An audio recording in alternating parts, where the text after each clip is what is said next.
시작하십시다. 17장.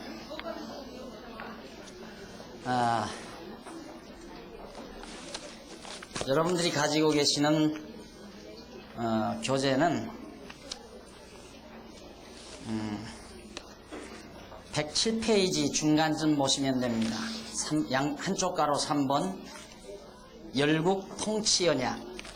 그러니까 많은 나라들을 통치케 해주신다는, 통치하게 해주신다는 통치언약이죠. 그러니까 처음에 땅언약, 전 시간에 자손언약 배웠죠. 이제 세 번째로 통치언약 배우는 겁니다. 진짜 하나님께서 이스라엘 열조에게, 아브라함에게 언약하셨는가? 그 언약의 내용이 땅언약, 그 다음 자손언약, 그 다음 세 번째로 오늘 지금 이 시간 열국 통치언약, 열국을 다스리게 해주겠다 하는 언약입니다. 그런데 우선 17장에서 18장 15절까지 보면요, 거기는 열왕, 많은 왕들이 출생한다는 말입니다. 다스리려면 우선 왕들이 출생해야 되잖아요. 그래서 17장과 18장 15절까지에서는 하나님께서 아브라함에게 내게서 많은 열왕이 출생한다, 왕들이 출생한다 하는 약속입니다. 우선 한번 그러면 확인해 보십시다. 17장 1절로 5절, 여호와께서 아브라함에게 열국의 아비가 될 것을 약속하지. 언약. 너는 많은 민족의 아비가 된다. 많은 민족의 아비가 된다. 아브라함의 99세 때 여호와께서 아브라함에게 나타나서 그에게 이르시되, 나는 전능한 하나님이라. 내가 누군지 아느냐? 나는 전능한 하나님이라. 너는 내 앞에서 행하여 완전하라. 내가 내 언약을 나와 너 사이에 세워 너로 심히 번성케 하리라 하시니, 아브라함이 엎드리는데 하나님이 또 그에게 일러 가라사대, 내가 너와 내 언약을 세우리니 너는 열국의 아비가 될지라. 이제후로는 네 이름을 아브람이라 하지 아니하고 아브라함이라 하리니, 이는 내가 너로 열국의 아비가 되게 함이니라. 본문 말씀입니다. 15절까지. 그런데 여기서 한 가지 조금 문제되는 성구 하나가 있습니다. 그게 어디냐면, 너는 내게서 완전하라. 너는 내 앞에서, 그러게 1절 하반절에 보면 너는 내 앞에서 행하여 완전하라.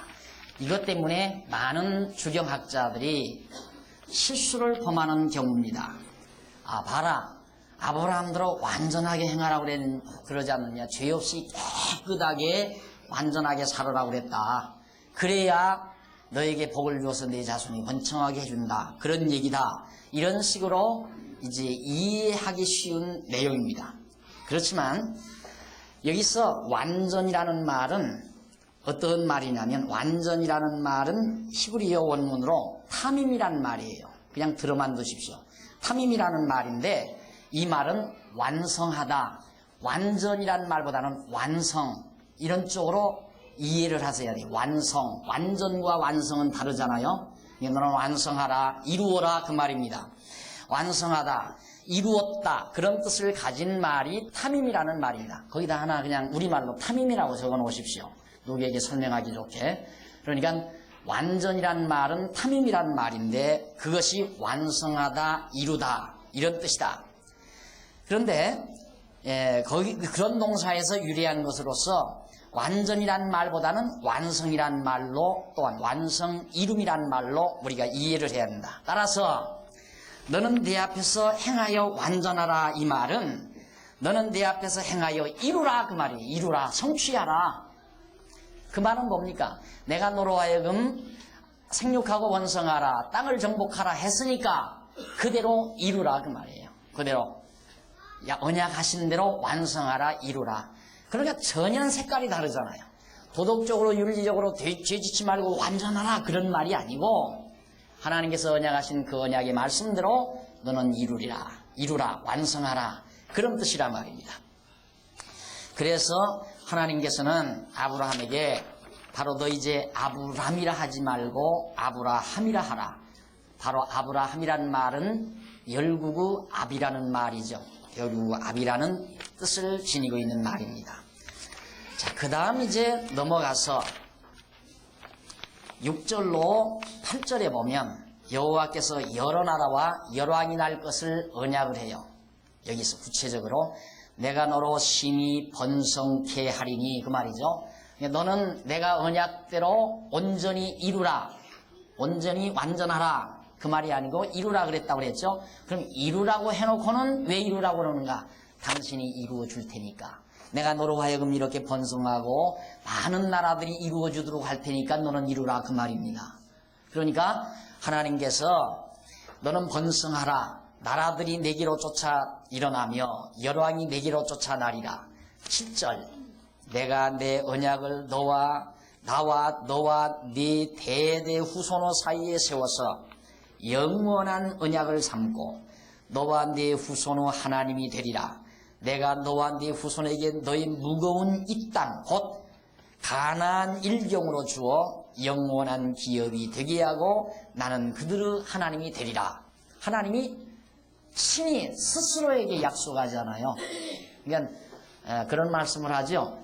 나는, 하나님께서는 누구에게 맹세할 자가 없으니까, 맹세라고 하는 건 자기보다 더 위대한 사람, 높은 사람, 큰 사람이 있어야 그분 앞에 나는 당신에게 충성을 맹세합니다 이러는데, 하나님은 할 사람이 없잖아요. 왜? 하나님보다 더 높고 크신 분이 없으니까. 그래서 하나님은 자기 자신에게 맹세한다는 거예요. 그 자신에게 맹세하는 게 뭐냐면 내가 너로 하여금 큰 민족이 이루어서 다스리게 해주겠다, 그 말이에요. 그러니까 완전히 1인칭 단수 의지 미래 동사예요. 내가 이렇게 하겠다. 당신 자신이 스스로 그렇게 당신 의지적 결단에 의해서 당신이 하시겠다는 그런 스스로에 대한 맹세, 이것이 언약이라는 성격이에요. 하나님이 언약하신다. 이 언약의 동사의 성격이 뭐냐? 1인칭 단수 의지 미래 동사, 이 의지 미래 완료 동사, 내 의지로 장차 반드시 그렇게 해주겠다라고 하는 그런 성격을 지니고 있는 것이 언약이라는 말의 뜻 속에 담겨진 의미입니다. 그러니까 하나님이 스스로 해주시는 거예요. 당신이 언약하시고 당신이 그대로 이루어 주시고. 자, 이래서 이제 6절로 8절에서 여러 왕이 날 것을 그렇게 약속을 해 주셨는데 이렇게 되죠.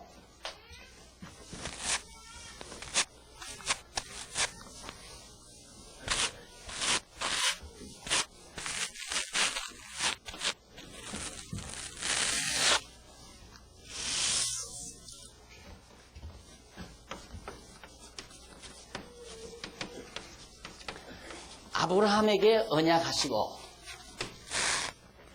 이 언약이 너와 네 자손에게 영원하리라, 이 말이죠. 그러니까 너와 맺은 이 언약, 열왕이 나서 영원토록 다스리게 해주겠다는, 다스린다, 통치할 왕이 나온다는 것은 영원한 언약이다. 그게 변함이 없다, 이 말이죠. 그래서 결국 아브라함 후손에서 다윗이 나오고 다윗 왕이 나왔죠. 그 다윗의 자손으로 만왕의 왕이신 예수 그리스도가 출생하는 겁니다. 그러니까 여기 말씀이 바로 장차 만왕의 왕 되실 예수 그리스도가 오셔서 영원무궁토록 당신의 택한 백성들을 다스리시고 주관하실 놀라운 약속이 담겨진 귀한 말씀이라는 것을 기억하시면 되겠습니다. 그 다음 이제 9절로 14절 넘어가서 보면요, 여호와께서 언약의 표징으로 할례를 받으라는 내용이 나와요. 할례. 하나님이 또 아브라함에게 이르시되 그런즉 너는 내 언약을 지키고 내 후손도 대대로 지키라. 자, 그래가지고 너희 중 남자는 다 할례를 받으라. 이것이 나와 너희와 너희 후손 사이에 지킬 내 언약이니라.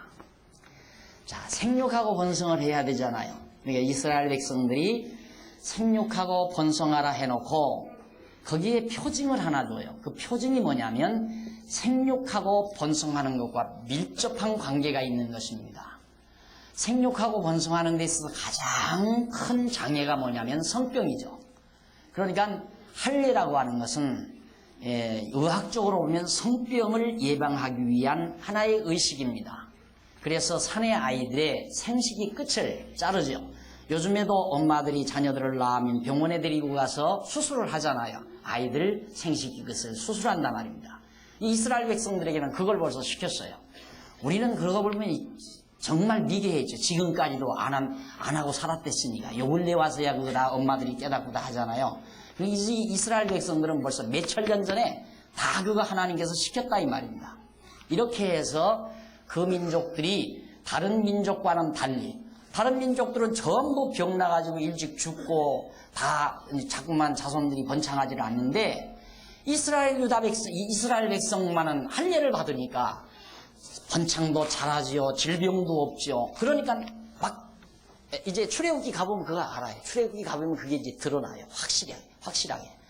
겨우 애굽에 들어간 민족이 70명밖에 안 들어갔는데 엄청나게 자꾸 번창하니까 바로 왕이 겁이 나가지고 이스라엘 자손 낳는 건 다 산에 가시 다 죽여버리라. 살해 명령까지 내릴 정도로 생육이 중단하라고 그랬어요. 그것이 모두가 다 하나님의 언약을 지키기 위한 증표로 할례를 행하게 하신 하나님의 섭리였단 말입니다. 그러니까 그게 표시예요. 다른 민족은 안 하는데 이스라엘 백성만 할례를 행하게 했다 이 말입니다. 언약의 표였죠. 이렇게 해서 하나님께서 당신의 뜻을 이루어 가도록 역사하신 겁니다. 그 다음 이제 15절로 16절에 가보면 여호와께서 사라가 열국어미가 될 것을 언약을 하죠. 하나님이 아브라함에게 또 나타나서 내 안에 사라는 이름을 사레라 하지 말고 그 이름을 사라라 하라. 내가 그에게 복을 주어 그로 내게 아들을 낳아주게 하며 내가 그에게 복을 주어 그로 열국의 어미가 되게 하리니 민족의 열왕이 그에게서 나리라. 자, 벌써 세월이 많이 지나서요. 아브라함도 나이가 상당히 많아요. 그러니까 사라도 역시 나이가 참 많죠. 그래서 사라 입장으로는 도저히 아이를 낳을 수 없는 상황에 접한 때였습니다. 그래서 17절에 보니까 아브라함이 엎드리어 웃으며 심중에 이르되 100세나 된 사람이 어찌 자식을 낳을까? 사라는 99세니 어찌 생산하리요 하고 아브라함이 이 하나님께 고하되 이스마엘이나 하나님 앞에 살기를 원하나이다. 몸종 여자의 몸에서 난 이스마엘이나 살기를 원합니다. 아니 지금 내가 어떻게 아들을 낳습니까? 이 말이거든요. 이렇게 성경이 분명한데 한다는 분의 주석을 딱 보니까 아브라함이 웃었다. 왜 웃었느냐? 아들 하나 준다니까 고마워서 웃었대요. 왜? 아브라함을 믿음의 조상이라고 미화를 시켜야 되겠는데 성경을 보다가 아니거든요. 보니까 아브라함이 지금 안 믿잖아요. 그러니까 답답하지. 얼마나 적어도 성경 학자가 그런 정도의 주석을 해놓을 정도라면 그런 분들에게서 배우신 선생님들은 얼마나, 교사 선생님들은 얼마나 착각을 많이 하겠습니까? 그러니까 여기서 지금 아브라함이 안 믿는 걸 하나님이 믿게 만들어줘요. 그 믿음을 주려고 하나님은 어렵게 해서 모두, 예를 들면 한 예를 당장 여러분 들어보십시오. 지금 아이를 못 낳는 아내가 있다. 전혀 못 낳는 아내가 있다. 근데 아무리 기도를 해도 안 낳는다 이거예요. 그런데 두 분이서 그랬는데 한 분은 젊어서 이제 30대 돼가지고 아이를 하나 낳았어요. 예를 들어 하나님을 믿고 의지하면서 낳았단 말입니다. 그런데 한 분은 50이 돼도 안 낳아요. 그래 못 낳는 줄 알았어요. 그냥 포기해버렸어요. 이제 못 낳는다. 60이 다 됐어요. 그런데 이분은 60이 다 돼서야 아이를 하나 갖게 됐어요. 자, 그러면 두 분을 놓고 볼 때 어느 분이 더 믿음이 생기겠습니다. 35에 아이를 낳은 분은 내 건강이 회복돼서는 안 납니다. 왜? 35 낳을 수 있을 때 낳았으니까. 그러나 인간의 힘으로는 도저히 낳을 수 없는 60세에 만약에 낳았다. 야, 이건 진짜 하나님의 능력이다. 그래서 하나님을 믿게 되는 거죠. 마찬가지로 아브라함에게도 사라가 젊어서는 아이를 절대 못 낳게 만들어요. 이유는 젊어서 나누면 하나님의 약속대로 난 줄을 안 믿으니까. 제잘 나고 제 똑똑하고 몸 건강하고 뭐 체형이 어떻게 생기면 아들을 잘 낳는다면서요. 웃기는 사람들이에요. 다 모두가 다. 그렇게 다 제잘나서 아이 낳고 자녀 낳고 다 그러는 줄 아는데 그게 아니란 말이죠. 하나님께서 하나님의 능력으로 낳는 줄을 알게 하기 위해서 하나님께서는 인간으로서는 도저히 불가능할 때까지 밀고 나가는 거예요. 그래서 사라가 아이를 못 낳게 되니까 아브라함에게 나타나서 사라에게 아들 준다 그러니까 아브라함이 한심한 거죠. 팽팽하고 젊었을 때 좀 주면 얼마나 좋아요. 그런데 이제 다 죽으러 할머니가 됐는데 이제 무슨 아들을 준다 이 말이에요. 그러니까 그냥 이스마엘이나 이왕 난 거 몸뚱에서 낳지만 저것도 내신은 내시니까 저거나 잘 컸으면 좋겠습니다 하고 불신앙적인 발언을 아브라함이 하게 됩니다. 그 다음 하나님께서 어떻게 말씀하시는가. 19절로 22절 여호와께서 이삭과 언약을 세우시겠다고 계속해서 하나님께서 말씀합니다. 하나님이 가라사대 19절 내 아내 사라가 정령되게 아들을 낳으리니 틀림없이 낳는다고 말이에요. 웃으니까 아브라함이 안 믿고 웃으니까 아니다 이거예요. 정령 틀림없이 낳는다. 너는 그 이름까지 줘요. 이삭이라 하라. 내가 그와 내 언약을 세우리니 그의 후손에게 영원한 언약이 되리라. 이스마엘에게 이르러는 내가 네 말을 들었나니 내가 그에게 복을 주어 생육이 중다 하여 그로 크게 번성케 하리라.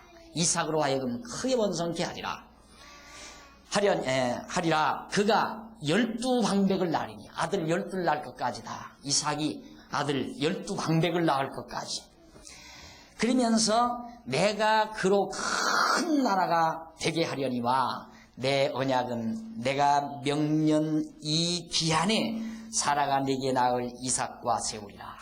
아브라함 너한테만 세우는 게 아니라 내년 이맘때쯤 되면 네 아내 사라가 아들을 낳는데 그 아들 이삭과도 내가 이 언약을 세우겠다. 하나님이 아브라함과 말씀을 마치고 그를 떠나 올라가셨다 하는 내용이 거기 소개됩니다.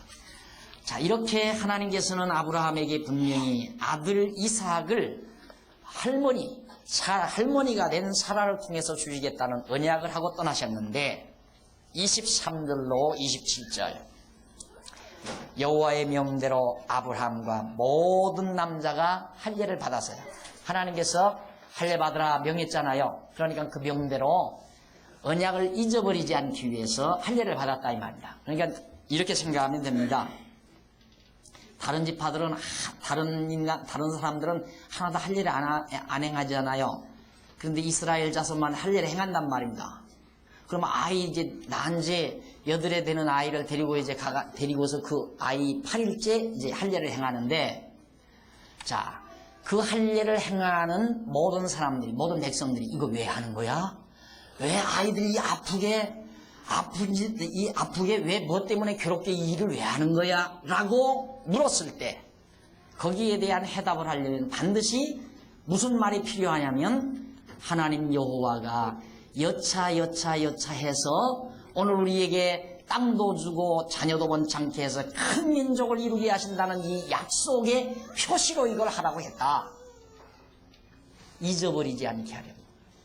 하나님의 그 언약을 잊어버리지 않게 하기 위해서. 그럼 그걸 왜 안 잊어버리게 하는가? 자손이 번창해서 큰 민족 돼가지고 땅땅대고 잘 백성들을 다스릴 때 이야 우리 국력이 대단하다.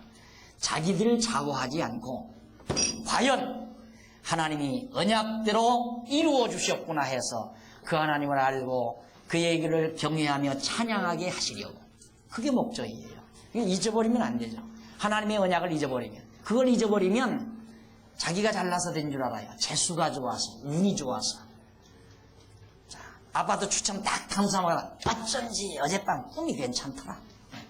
어젯밤 꿈이 괜찮아서 당첨이 됐다 이거예요. 아, 하나님께서 아마 아파트에서 사시라고 이미 준비되어 있었구나라고 그렇게 믿는 것이 아니라 당신이 갔으면 안 됐을지도 몰라. 내가 꿈 잘 꿔가지고 내가 가서 했으니까 난 당첨됐다. 다 해보셨으니까 웃잖아요. 우리들이 그것이 다 불신앙적 바탕에서 나오는 말들이에요. 우리의 생각이 전부 그런 식이란 말입니다. 그러니까 하나님 여호와가 바탕에 깔려 있잖아요. 우리의 생각 속에 하나님 여호와가 딱 틀이 잡혀 있어야 되는데 그게 그 하나님 여호와가 우리 생각 속에 자리 잡지 아니하니까 생각 자체가 모두가 다 인본주의적이라 이 말입니다.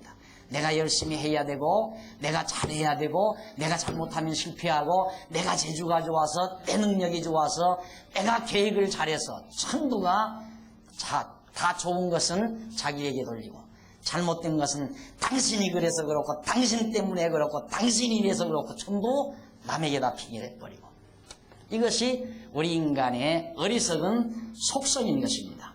그러나 하나님의 말씀 배우고 하나님이 여호와의 심을 깨닫게 되면 이런 비열하고 정말 보잘것없는 인간의 속성이 사라지게 돼 있어요. 남에게 핑계를 대거나 남을 원망하거나 남을 비난하거나 남을 욕하거나 남을 험담하거나 이런 가장 기본적인 인간의 추악한 속성이죠. 그런 것들이 사라지게 돼 있다 이 말입니다. 누가 거룩하라고 해서 그러겠지만요. 그게 저절로 사라져버리는 거죠. 왜? 하나님 여호와가 자리에 잡고 있으니까. 우리 마음속에 자리 잡고 있으니까. 그래서 여호와 하나님을 우리가 철저히 배워나간다고 하는 것은 우리로 하여금 온전케 만들어가는 하나의 지름길이기도 한 것입니다. 자, 이래서 여호와 하나님을 잊어버리지 않게 하려고 아브라함은 명대로 남자들에게 전부 할 일을 다 행하는 장면이 마지막 부분에 나와 있습니다. 그 다음 계속해서 18장 쉽죠? 성경 얼마나 쉬워요. 논리가 쫙 이어져 가니까 그저 영화 한 편 쫙 본 기분이죠.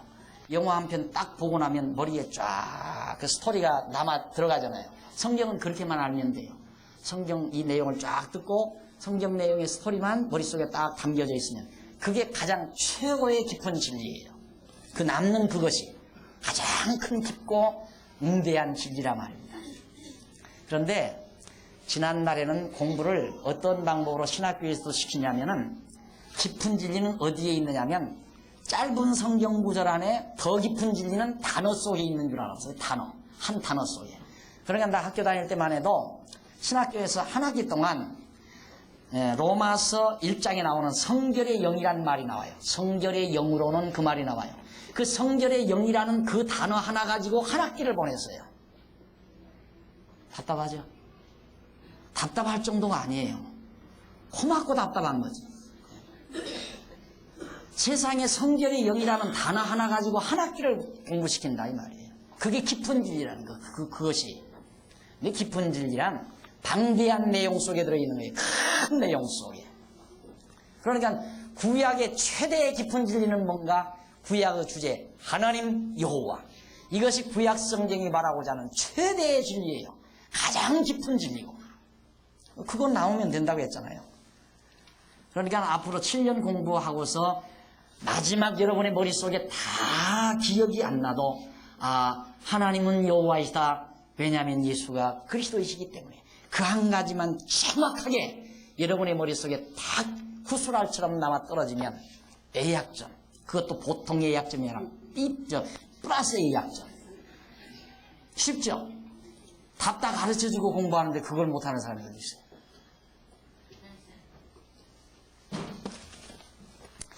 자, 18장 1절로 8절에 보면 아브라함이 나타난 세 명의 여호와의 사자를 접대하는 대목이 나옵니다. 여호와의 사자가 아브라함에게 딱 나타났어요. 세 명의 사자가. 여호와께서 마므네 상수리 숲을 근처에 아브라함에게 나타나셔서 보니까 오신 여호와의 사자가 나타난단 말입니다. 3절.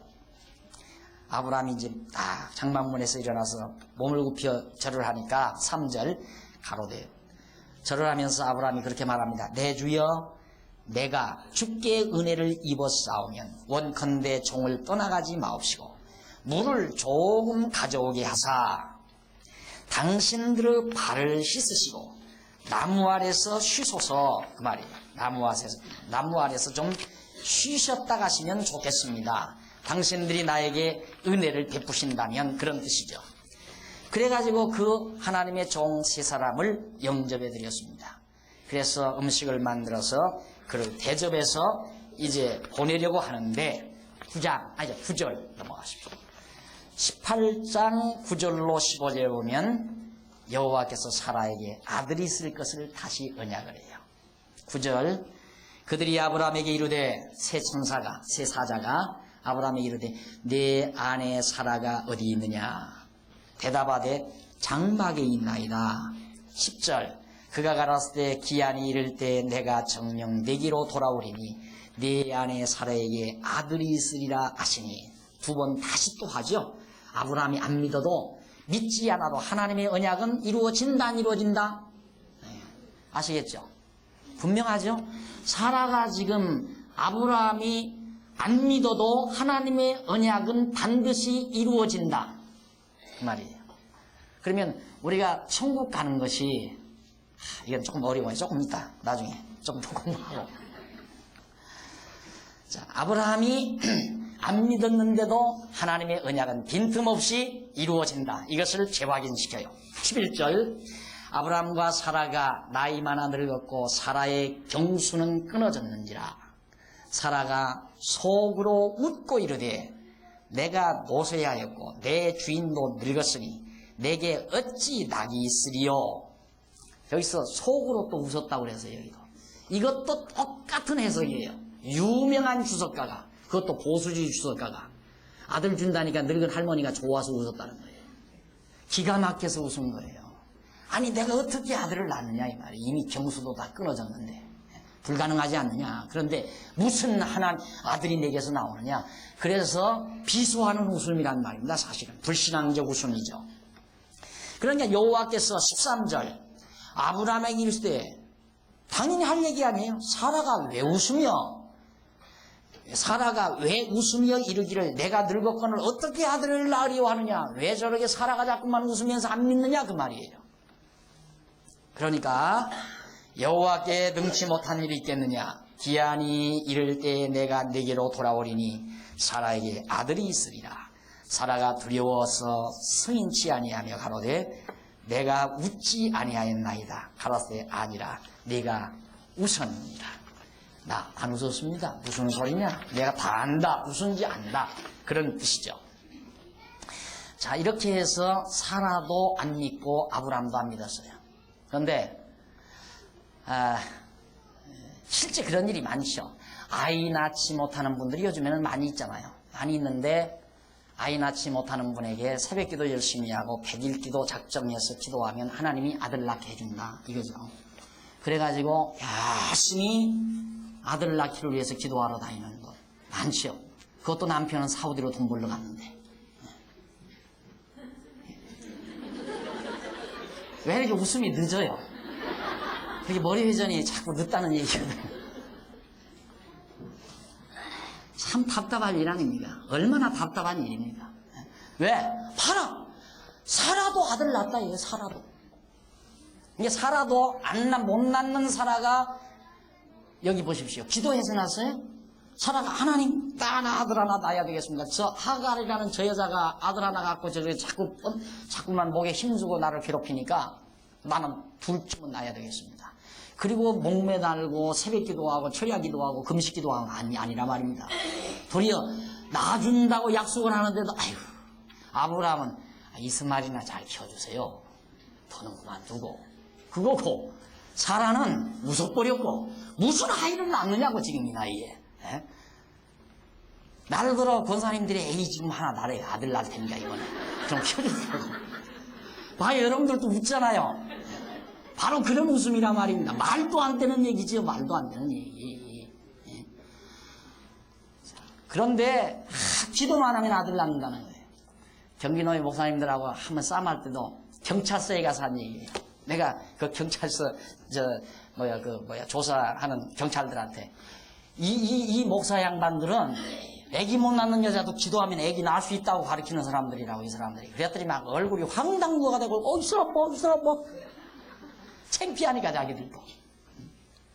그러니까 그 조사하는 경찰관들이 그래요. 참 웃기는구만. 말도 안 되네. 그러나 오늘날 교회 그게 만연이 돼 있단 말이다. 만연이.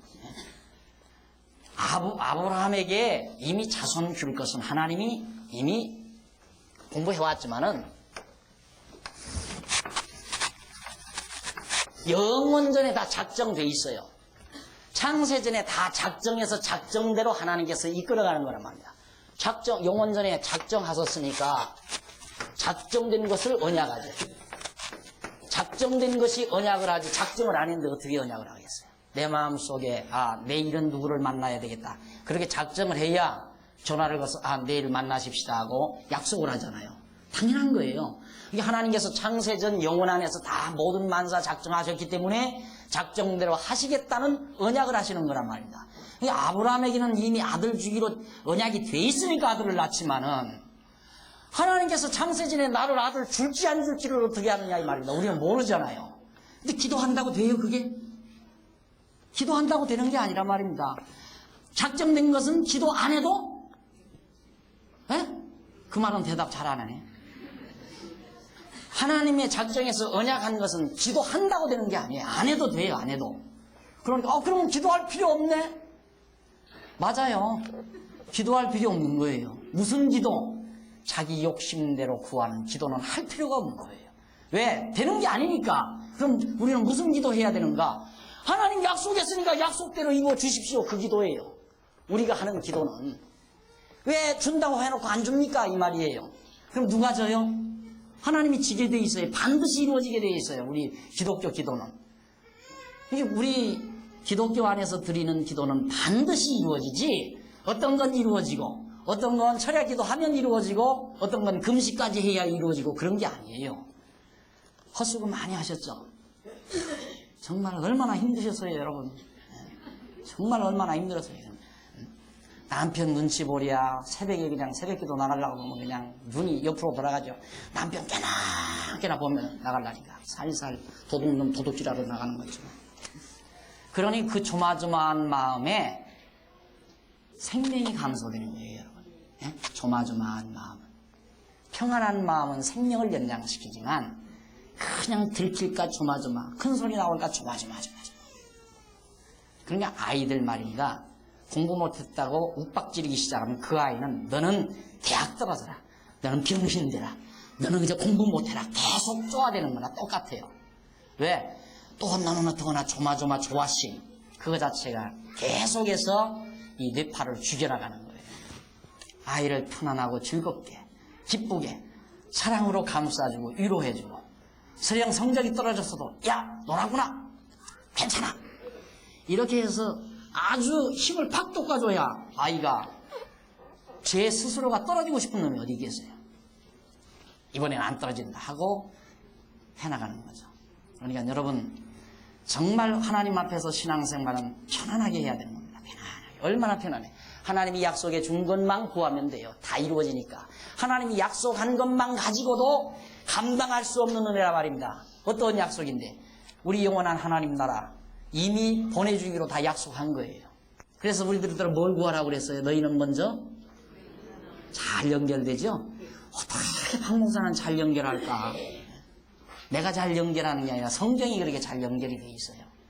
그 나라와 그 의, 내 의 구하면 안 돼요. 내 의를 구하려는 사람은 내가 막 어떻게 돈 많이 벌어서 내가 선한 일도 많이 하고 고아원도 세우고 내가 양로원도 세워서 내가 자선사업가로 이름을 남겨야, 그러면 누구 의가 드러내요? 누구 의가 드러내요? 자기 의가 드러내요. 이제 로마서에 가서 열심히 배우도록 하고 그 정도만 맛배기로 조금 드린 거니까. 그 나라와 그 의를 구하라. 왜? 약속된 것이니까. 우리 하나님의 의로 의롭다함을 주시기로 약속을 했어요. 언약을 하셨다 이 말입니다. 그것이 우리의 기도의 중심 내용이에요. 오늘 우리 교회 집사님 기도하는 얘기, 기도 들어보셨죠? 뭐 구하는지 보셨어요? 다 하나님의 의를 구하잖아요. 하나님 나라 구하고 하나님의 의를 구하고. 안 가르쳤어요? 저는 기도 이렇게 하라고 또박또박 가르친 건 없어요. 그냥 깨닫고 보면 그렇게 구해지는 거죠. 그러니까 기도하기가 얼마나 편안하고 좋아요. 틀림없이 이루어질 게 확신이 오고 이건 틀림없다. 저는 막 믿다 못해서 확신이 와요. 그냥 어떤 것이 천국 갈 것이, 나는 죽어도 천국 가요. 죽어도 천국을 내가 왜 못 가요? 나 못 가면 내가 천국 간다고 안 간다고 발버둥을 치고 천국 무턱에다가 발뒤꿈치를 대고 막 버티면 누가 답답해요? 하나님이 답답하시잖아요. 하나님이 답답해요.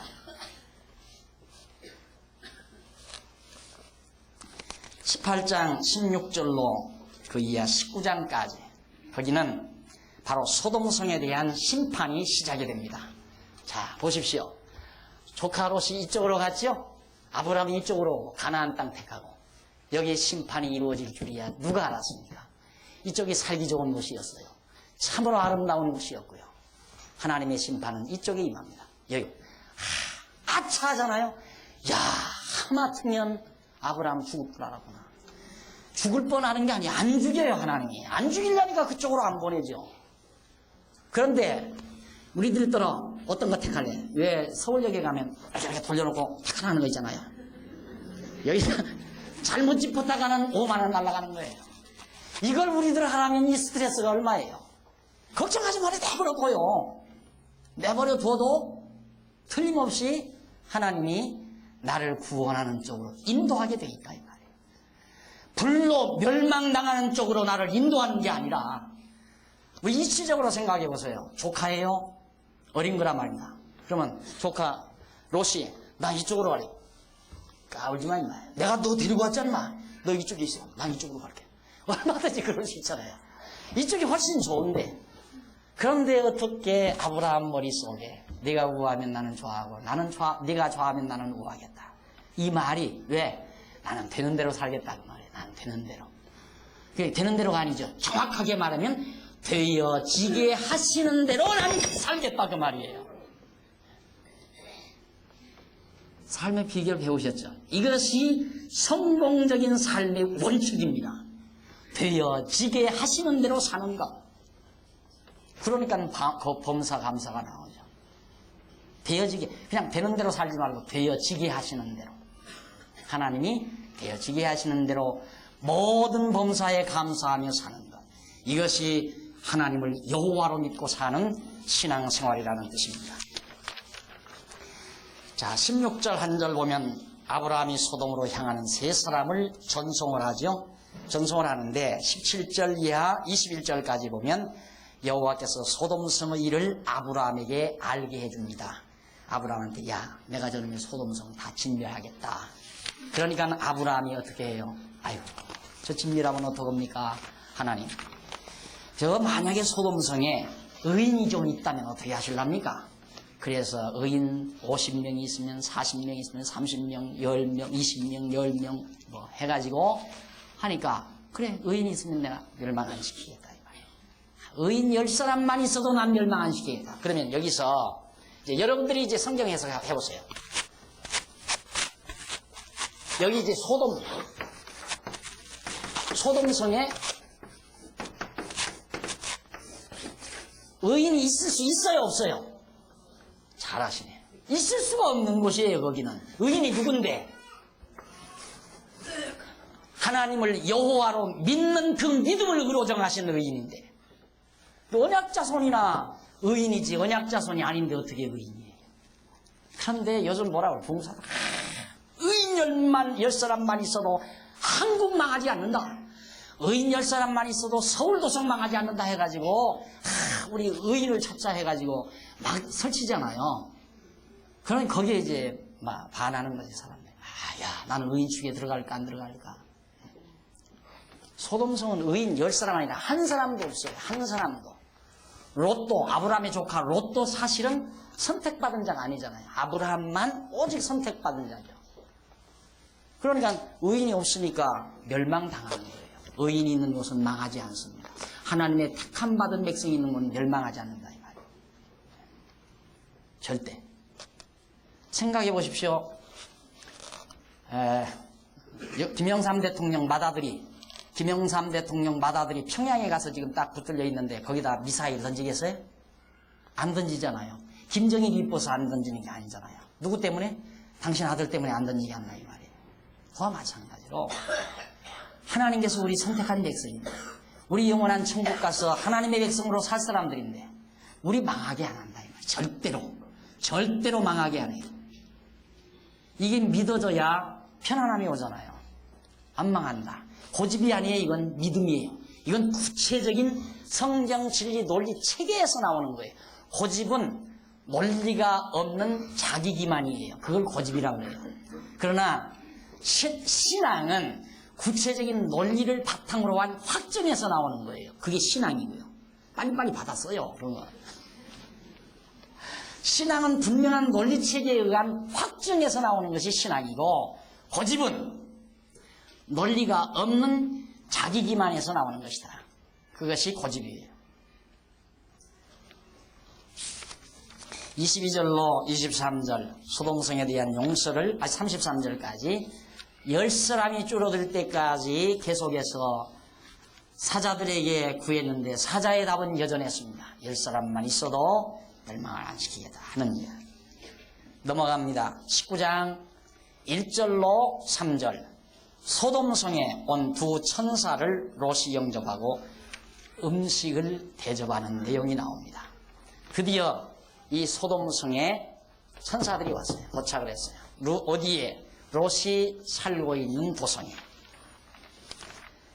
그때 이제 천사들이 악행하는 소돔성들의 눈을 멀게 하는 그런 표적을 행하죠. 자, 낮에 두 천사가 나타나니까 세 천사였는데 두 천사가 소돔성, 한 천사는 머물러 있고 두 천사만 갔어요.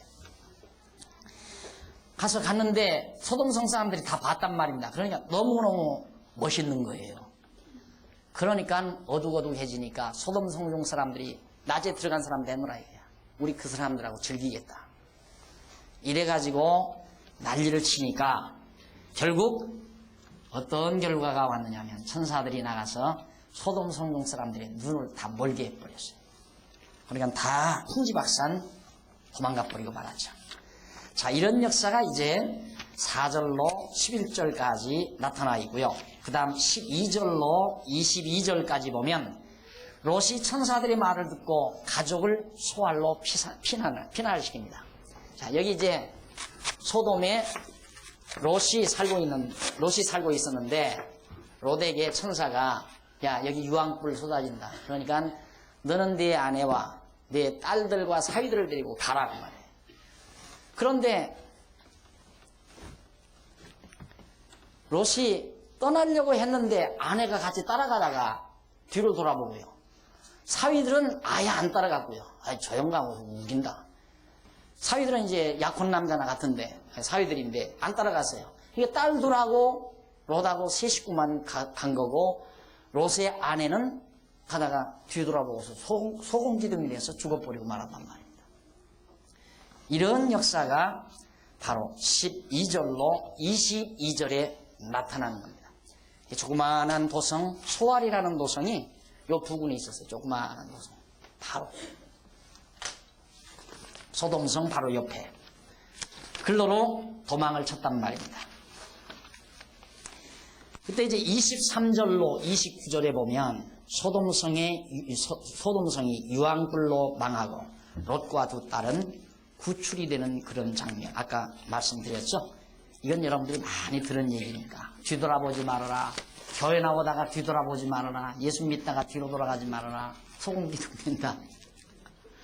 들으면 그럴듯하죠? 아, 진짜 그렇구나. 예수 열심히 믿어야지. 교회 열심히 다녀야지. 교회 가다가 뒤돌아왔다가는 혹시 불날지 모른다, 집이. 예. 뒤돌아보지 말고 열심으로 앞만 보고 달리자.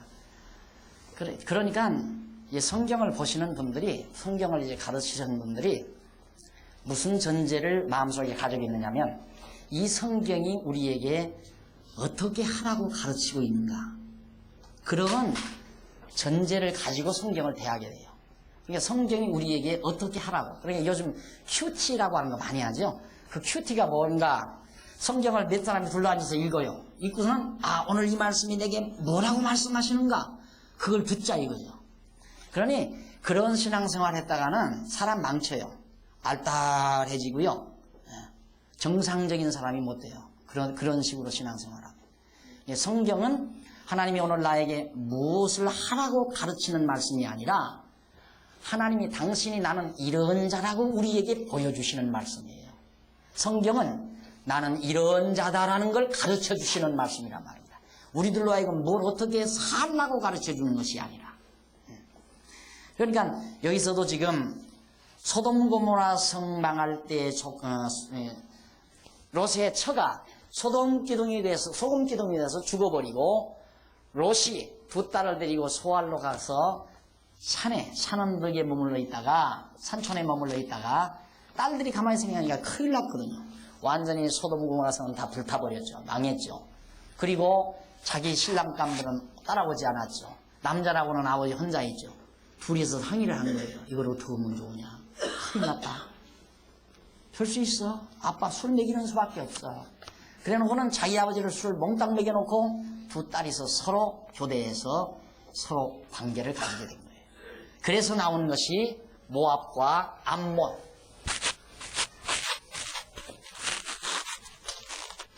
이 밑으로 모압이 살고요. 이 위에로 암몬이 살아요. 이 사해바다 언저리, 암몬 족속, 모압 족속이. 이게 이제 그 두 딸이 각각 아들 하나씩 난 거예요. 지금 있잖아요. 이 족속들이, 모압 족속, 암몬 족속들이 지금 살고 있단 말입니다.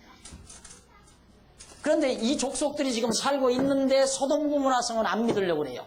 그런데 실제로 이 사해바다 이것이 소돔 고모라 성이 유황불이 터져가지고 사로잡히고 하늘에서 막 불이 내려와서 멸망당해가지고 바로 분지가 이루어진 곳에 물이 모여서 바로 되어진 바다. 특수한 바다니 세계에서 가장 특수한 바다. 물이 들어가기만 하지 나가는 데가 없는 바다. 그런데도 이 물이 얼마나 짠지 몰라요. 굉장히 짜다 그래요. 그래서 사람이 들어가서 침대처럼 그냥 누워서 수영 못하는 사람 걱정 하나도 할 거 없어요. 그냥 뛰어들기만 해도 둥둥 뜨는 바다라고 그래요. 이 바다가. 이게 특수한 바다거든요. 이것이 바로 소돔 고모라가 망한 터전이라는 것은 고고학자들이나 지질학자들에 의해서도 증명이 되고 있는 바입니다. 자, 이렇게 해서 결국 이제 소돔 고모라 성이 멸망을 당하고 나서 그 뒤에 나타나는 30절로 38절 내용이 바로 이 롯의 두 딸이 아버지와 상관을 해가지고 각각 아들을 암몬과 모압이라는 아들을 낳아서 암몬 족속, 모압 족속의 조상이 되게 만든 사실입니다. 자, 이렇게 이제 되진 상태에서 20장 보십시다. 20장. 그랄 왕에 대한 제압이 거기 나와요. 그랄 왕. 그랄 왕의 제압에 대한 내용이 있는데 이 본장에서는 어떤 내용이냐면 여호와께서 다시 아브라함으로 하여금 다시 그랄 지방으로 이거를 하게 만들어요. 이사를 가게끔 만들어 가지고 아내 사라를 그랄 왕에게 또 빼앗겨요. 아내 사라를 그랄 왕에게 또 빼앗긴단 말입니다. 그래서 여호와께서 사라를 다시 찾도록 그렇게 역사하시는 대목이 바로 20장에 나타납니다. 자, 지금 이삭 났어요? 안 났어요? 예? 아직 안 났어요. 낳는다고만 했지 아직 안 났어요. 그러면 여러분 생각할 때 이것만 봐도 자, 그랄 왕 아비멜렉이 아브라함의 사라, 아내 사라를 뺏어갈 수 있을까 없을까? 안 뺏어가요. 뺏어갈 수가 없어요. 뺏어가도 도로 돌아오게 돼 있다 이 말이죠. 성경 흐름이 그렇잖아요. 내용의 흐름이 절대. 왜? 하나님은 여호와이시니까. 그런 얘기죠. 그러니까 우리의 신앙도 그렇게 만들어지는 거예요. 하나님이 여호와, 하나님이 여호와이심이 분명히 믿어져 버리면 그 다음 모든 상황을 긍정적으로 받아들일 수밖에 없는 거예요. 내가 이 상황도 긍정적으로 보자 이래서 긍정적으로 받아들이는 게 아니라 그냥 그렇게 돼져요. 모든 내게 밀려오는 모든 일들을 긍정적 사고로 받아들인다 이 말이에요. 부정적 사고라는 게 생겨나질 않아요. 그런데 요즘 신비주의자들이 부정적 사고는 하지 말아라. 이 말은 뭐냐면 망한다고 생각하지 말아라. 망한다고 생각하는 건 부정적 사고다 이 말이죠. 그건 뭐냐? 이 사업이 잘 되고 성공한다고 생각해라. 하면 된다. 이렇게 긍정적 생각을 가져라. 이런 쪽이거든요. 그런데 우리 성경적인 건 그게 아니에요. 망해도 좋고 흥해도 좋고 다 좋은 거라 그 말이죠. 아이가 대학에 떨어져도 좋고 붙어도 좋고 참말로 그게 그렇게 될까? 성경 공부해보면 돼요. 이제 7년 후에 보십시다. 되나 안 되나. 7년 후에 보시면 참말로 그렇게 되는가 안 되는가 여러분의 믿음이 그렇게 성숙하게 된다 이 말이에요. 그러니까 사람이란 부정적인 사고 때문에 스트레스를 받는 거거든요. 스트레스는 암균을 생산해낸다고 하잖아요. 여러분들이 가지고 있는 스트레스는 암균 생산 공장을 짓고 있다고 생각하면 됩니다. 그렇죠? 그거 여러분 잘 알고 있잖아요. 그런데도 계속 받아오는 거지. 매일 암병으로 죽을 망정하고 하자.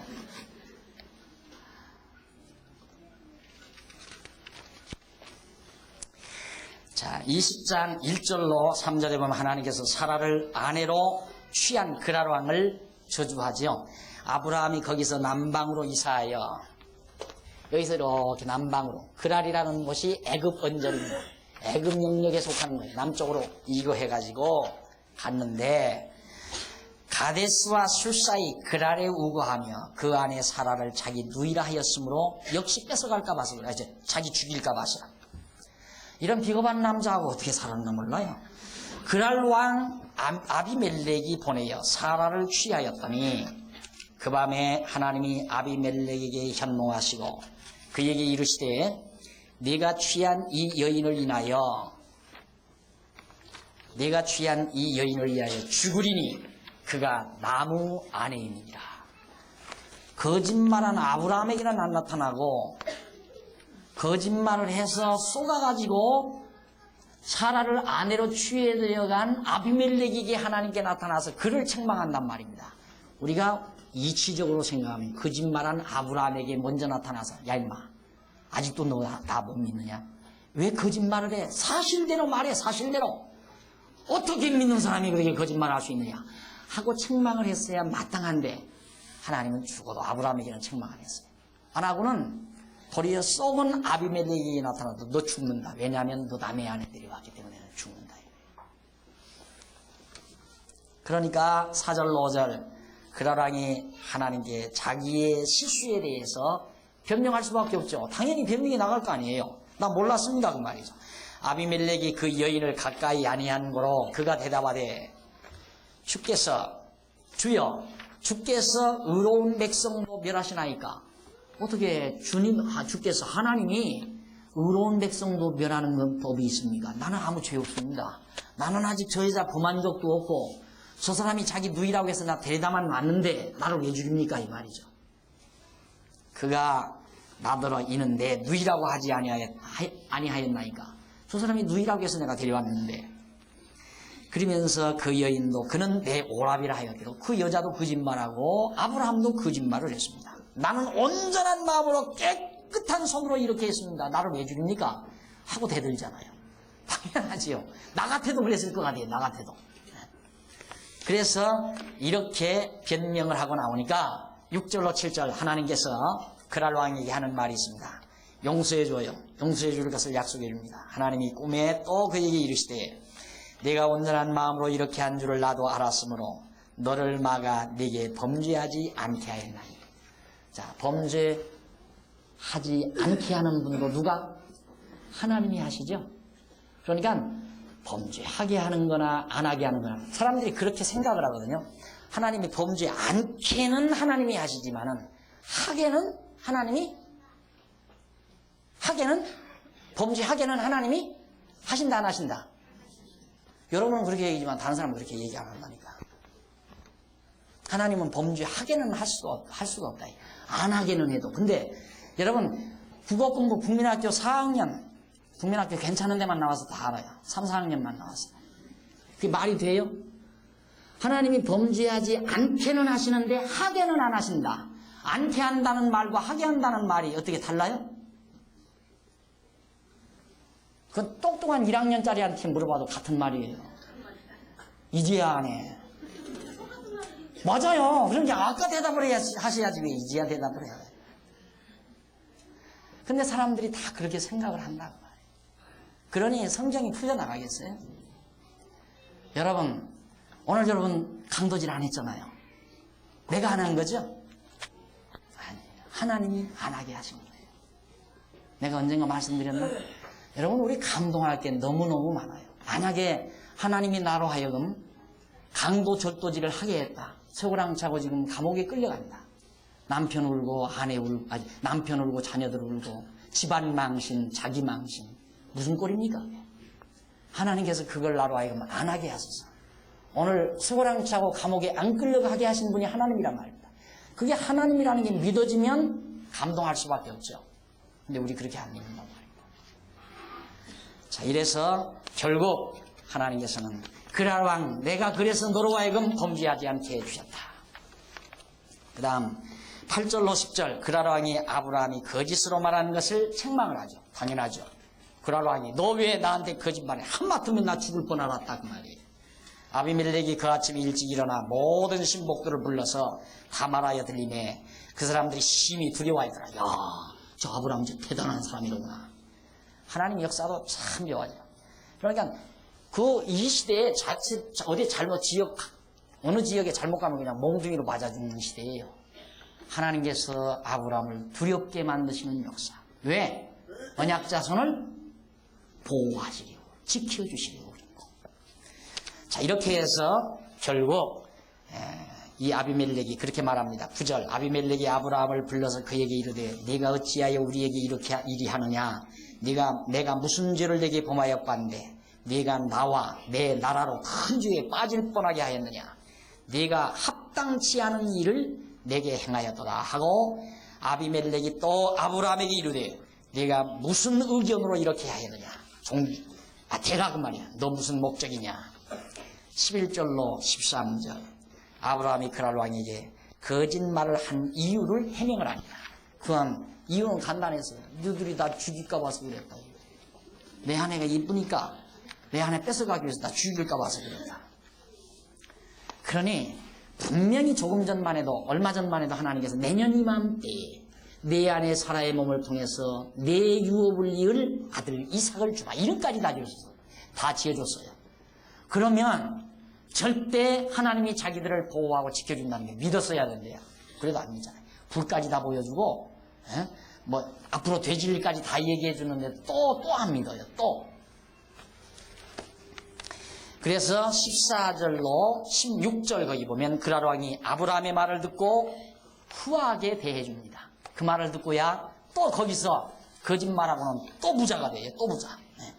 14절 아비멜렉이 양과 소와 노비를 취하여 아브라함에게 주고 그 안에 사라도 그에게 돌려보내고 아브라함에게 이르되 내 땅이 네 앞에 있으니 네 보기에 좋은 대로 마음대로 차지하고 살아라. 이 땅.